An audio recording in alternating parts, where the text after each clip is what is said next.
350만 도민 모두가 감시자가 되는 시간, 감시자들 반갑습니다. 이하롬입니다. 우리 지역의 크고 작은 이슈와 정책들을 꼼꼼히 감시해서 우리가 바로 이 지역의 주인이다 생각해보는 그런 시간이죠. 오늘도 함께해 줄 네 분의 대표 감시자들 만나보겠습니다. 안녕하세요. 안녕하세요. 네. 안녕하세요. 3주, 4주 만인가요? 정말 오랜만에 뵙습니다. 네. 어떻게 잘 지내셨어요? 예, 저는 일주일에 한 번씩 하는 방송이잖아요. 네. 그때는 일주일에 하루 같았는데 네. 3주의 공백을 겪으니까 한 3년 같이 느껴졌어요. 네. 일주일과 3주 차는 꽤 크구나. 아, 정말 오랜만에 보는 네. 그런 기분이에요. 네. 어떻게 지내셨어요? 저는 뭐 감시를 당한 것 같아요. 왜요? 많은 분들이 이제 방송을 하나 안 하냐 감시도 많이 하셨고, 네. 그다음에 추석 연휴였잖아요. 이제 집에서는 이제 뭐 결혼 언제 하냐, 그리고 안정적으로 살아야 되지 않느냐 하는 매 순간 감시를 하고 계시는 것 같아요. 저희가 오랜만에 만났는데 그러실 수도 있었을 것 같아요. 뉴스 보면서 이 얘기 해야 되는데 이거 감시해야 되는데 혹시 이런 생각 드신 건 없으셨어요? 그런 생각도 많이 들었고 또 네. 방송을 하고 나면 아쉬운 점이 상당히 좀 많습니다. 네. 끝나고 나면 항상 김지수 의원한테 당한 것 같기도 하고 그런 아쉬움을 많이 했었는데 네. 이번 추석에는 뭐 해남 문제 또 전국 운영위원장 협의회 이런 활동으로 좀 바빴습니다. 네. 바쁜데 한시도 우리 감시자들이라는 생각을 잊은 적은 없습니다. 의원님은 어떠셨어요? 사실은 지금 시청자분들 잘 모르실 텐데요. 의회를 기준으로 보면 하반기 예산을 지금 계획하고 지금 의결하는 시간이 거의 지나가고 있죠. 그리고 내년도 예산도 좀 편성하고 있거든요. 네. 그래서 지금 정말 감시를 잘 하셔야 돼요. 지금 국민 세금이 새는지 안 새는지가 이제 정말로 이제 곧 다가옵니다. 예. 네. 오랜만에 뭉친 네 분의 대표 감시자들이 오늘 어떤 활약을 할지 기대해 보면서 본격 감시 시작해 보도록 하겠습니다. 첫 번째 감시 리스트는 도민의 관심과 기대 속에 이어지고 있는 거리의 무법자 난폭버스 집중 추격입니다. 감시자들에서 지난 8월 30일 또 9월 6일 두 차례 방송에 걸쳐서 유령버스 운행과 또 현금 개수기를 통해 보조금이 새고 있다는 내용을 전해드렸는데요. 또 다른 유형의 보조금 누수 정황을 저희 감시자들이 또 포착을 했습니다. 수익을 챙기려는 버스 업체들의 꼼수 화면 먼저 확인해 보시죠. 하루 평균 58만 명의 시민이 이용하는 경남의 시내버스. 무엇보다 안전해야 할 대중교통이 도로 위에 무법자가 된 지 오래. 아찔한 고개 운전을 이어가며 승객들의 생명마저 위협하고 있는 시내버스 난폭 운전. 고질적 병폐인 경남 시내버스의 실태를 집중 감시합니다.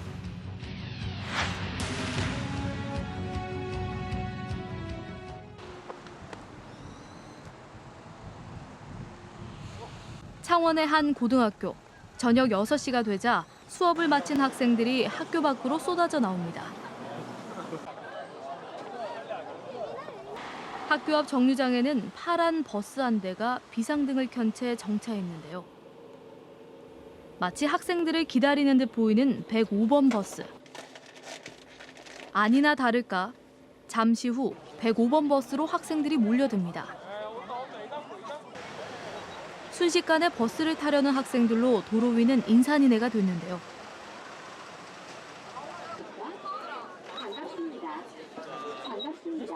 이미 버스 안은 학생들로 발 디딜 틈조차 없는 상황. 출입문이 겨우 닫힐 만큼 학생들이 태우고 나서야 105번 버스가 출발합니다. 그런데 어찌된 영문인지 해당 버스 정류장 노선 정보에는 105번 버스가 표기돼 있지 않습니다. 이곳은 녹색의 지선버스만 정차하는 곳인데요. 그럼에도 법규를 무시한 채 정류장 승객 대부분을 태워가는 파란색의 간선버스. 이런 버스들이 한두 대가 아닙니다. 평소에 몇 번 버스 타고 다녀요? 108번 합성동 갔는 버스, 108번, 109번 정도. 파란색 타는 것 같아요, 파란색. 아, 파란색 버스를 타요? 거의 그런 것 같아요. 왜 그걸 타요? 버스가 오니까. 등하교 시간이면 어김없이 나타난다는 100번대의 간선버스들. 자세히 살펴보니 버스 전면 유리에 해당 학교인 가포고교 안내판이 버젓이 부착돼 있습니다. 그렇다면 어떻게 정류장에 표기도 돼 있지 않는 간선버스들이 매일같이 이곳에 나타나는 걸까요? 없어요 지금. 또 가포고등학교 학생들이. 그러면 이제 나가면서 애들 막 저기 수요고 나가는데 족집은 아니지만 그냥 이렇게 나가면 되거든요. 우리 밥 먹고 있을 때 이 시간이기 때문에 차가 나갑니다. 모든 회사가 다 그렇게 하고 있는 거예요. 가포고등학교 바로 맞은편에 위치한 시내버스 차고지. 가포고 앞은 차고지에서 출발하는 버스들이 처음으로 지나가는 정류장인데요.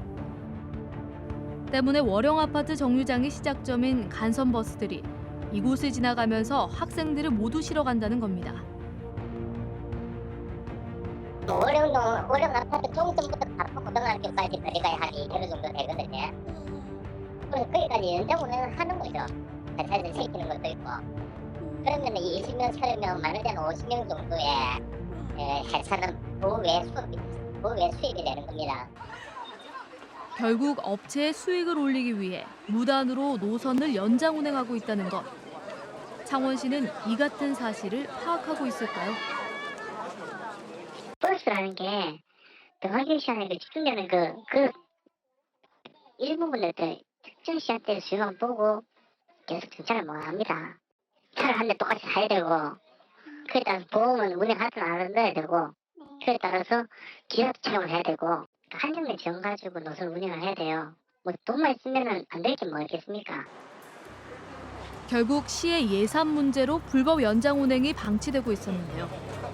이렇다 보니 정작 승객을 태워야 할 지선버스들이 간선버스에 밀려 승객을 빼앗기고 있는 상황. 그런데 더 놀라운 것은 일부 지선버스들의 경우 간선버스에 일부로 승객을 양보하고 있다는 겁니다. 운행 손실만큼 시의 보조금을 지원받는 지선버스. 수익을 내지 않아도 되기 때문에 승객을 불법으로 간선버스에 몰아주고 있다는 것입니다. 시내버스들의 이 같은 행태는 감시자들에서 취재하는 동안 이미 수차례 확인된 바 있는데요. 정류장 곳곳에서 벌어지고 있는 버스들의 꼼수에 결국 시 보조금만 줄줄 새고 있는 상황.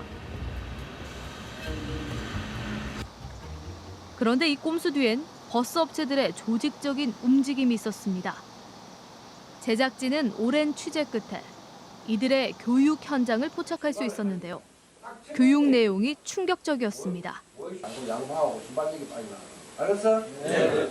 당선은 요금을 해야 되니까 지선은 당선 요금할 수 있게끔 도우미 역할을 철저히 해라 이거지. 그래야지 당선들이 사람 한 사람이든 돼야지 요금을 하지 않겠느냐 이라지.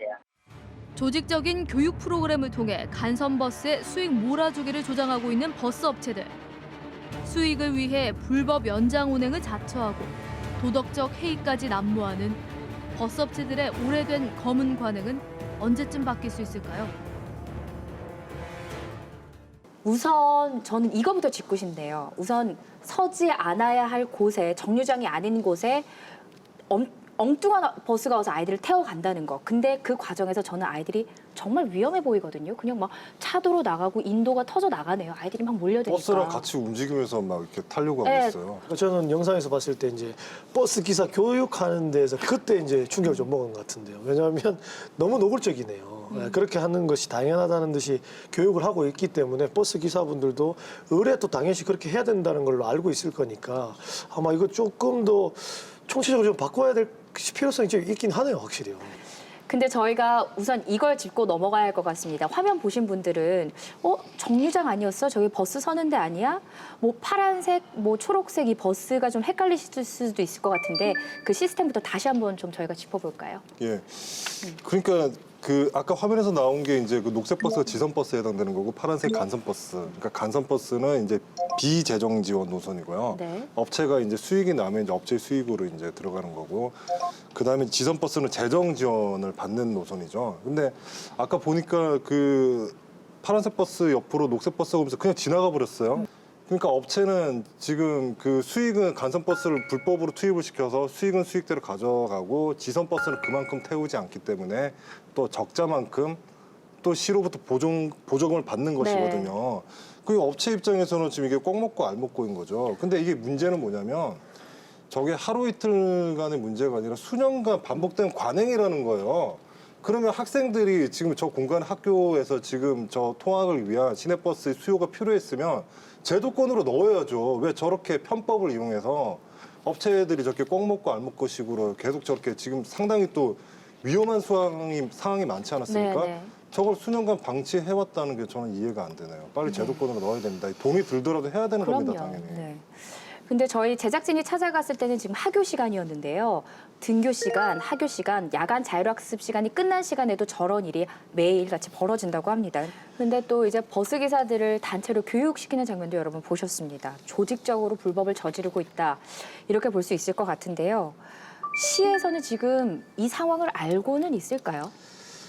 그러니까 제작진이 취재를 했지 않습니까? 그 기사들을 만났는데 이제 10년 된 기사분한테 얘기를 들으니까 이 본사 입사 전부터 이제 진행해왔던 관행이라는 거죠. 그럼 우리는 관행적으로 해왔다는 것을 분명히 알고 있었을 테니까. 근데 이거 창원시에서 몰랐을까요? 저는 알고 있었다면 아마 묵인했을 거고, 더 심각한 거는 만약에 몰랐다면은 더 심각한 거죠. 이런 사태를 하나도 몰랐다는 거니까요. 그러니까 실제로 버스 노선 체계가 지금 제대로 되고 있는지부터 저희가 좀 조사해 볼 필요가 있는 거죠.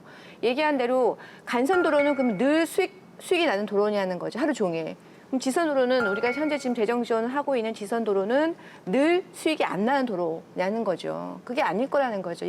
여기 지금 보인 것처럼 탄력적인 일정 시간대에 수익이 나고 일정 시간에는 수익이 안 나고 이런 것들이 굉장히 교차해서 많이 반복되는 구간이 많을 텐데 우리가 갖고 있는 이 버스 노선 정류장 시스템이 도대체 언제 시스템입니까? 그러니까 차제에 이 노선 체계를 좀 정비를 해야 되고 그리고 우리가 일방적으로 간선은 비수익 노선으로 지원해주지 않고 지선은 수익 노선이 안 되기 때문에 지원해주고 이런 것도 좀 정비를 해야 되죠. 그러니까 너무 일괄적으로 과거 했던 그대로 답습해서 오다 보니까 이런 유연하게 대처가 되고 있지 않다는 생각이 들어서요. 우선 버스 노선 체계를 다시 새롭게 디자인하는 것, 그것이 창원시의 첫 번째 의무가 아닌가 싶습니다. 저는 이번 일을 계기로 우리 창원시 의회에서 좀 버스 비리 개선을 위해서 특별위원회를 좀 구성했으면 어떨까 하는 생각을 해봅니다. 개선 방안을 좀 찾아서 우리 의회에서 제시를 하면 어떨까 하는 내용을 좀 설명을 하고 싶은 내용이 아주 많습니다. 네. 이게 지금 지선버스가 운행 손실 보조금을 제대로 받겠다 이래서 쓰는 꼼수인 건데요. 이걸 보니까 우리가 좀 다른 보조금 항목들도 꼼꼼히 따져봐야겠다 이런 생각이 들어요. 따져봐야 되죠. 네. 버스의 존재 이유가 업체들의 수익 극대화가 아닌가 하는 생각이 드는데요. 지선 노선에 그러니까 저 벽지나 외곽 노선에 대해서 수익이 되지 않는 노선에서 시민들의 편의를 위해서 좀 운행을 해줘라. 손실이 좀 있겠지만 그 손실이 생기면 지하철에서 돈을 보존해주겠다. 이 돈이 보조금이거든요. 그런데 아까도 보셨지만 지선버스가 그냥 지나쳐가지 않았습니까? 문제는 업체들이 지선버스를 제대로 운행하지 않는 것은요. 이 지자체를 상대로 사기를 치는 거와 똑같은 거예요. 꼭 양파를 보는 느낌입니다. 까도 까도 이 비리가 없어지질 않아요. 지지난주입니까? 우리 창원시에 김동수 의원님 나오셔서 네. 이런 이야기를 했죠. 우리 창원 안상수 시장이 강력시 추진 열정의 반이라도 버스 비리 업체 개선에 신경을 쓴다면 네. 이거 반드시 해결됩니다. 이거 우리 안상수 시장님이 특별한 관심을 가지고 해결해 주셨으면 하는 바람입니다. 네. 정말 답답합니다. 여러 차례도 지적에도 불구하고 시의 보조금 집행 관리는 여전히 부실하고 또 그 사이 혈세는 줄줄 새고 버스 업체만 배가 부릅니다. 수백억 원대의 보조금, 만약 그 돈이 승객의 안전과 편의를 위해서 제대로 쓰였다면 어땠을까요? 아마 같은 돈이라도 아깝지는 않았겠죠. 시내버스 더 이상 이윤을 내는 대상이 아니라 진정한 의미로 공공재로 자리매김할 때까지 버스 업체와 창원시의 행보 감시자들이 계속해서 감시하도록 하겠습니다. 계속해서 버스 관련 제보는요. 전화 05280-7372번이나 감시자들 홈페이지 시청자 게시판을 통해서 해주시면 됩니다. 여러분의 많은 제보 기다리고 있겠습니다.